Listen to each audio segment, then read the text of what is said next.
All right, in this video, we're going to go through the gradient and intercept form of a linear equation. So before we do that, I just want to cover the gradient. Now, the gradient is basically how much you go up, okay, or how much you go down. So we always run in the positive direction, but your rise is either positive or it's negative, okay? So you can see there the run is positive, the run is positive, so you're either going up or you're going down.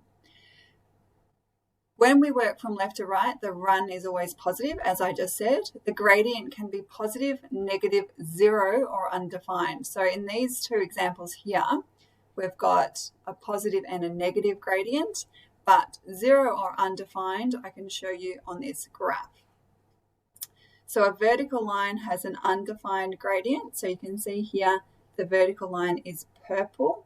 Now, what it means by undefined is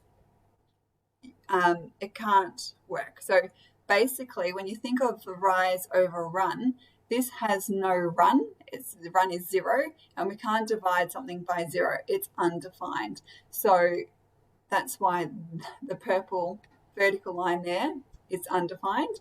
And then your green line, which is horizontal, is a zero gradient, okay? So our run is zero, but we could be divided by any run, but it's zero divided by any number is zero. So that's why your gradient is zero.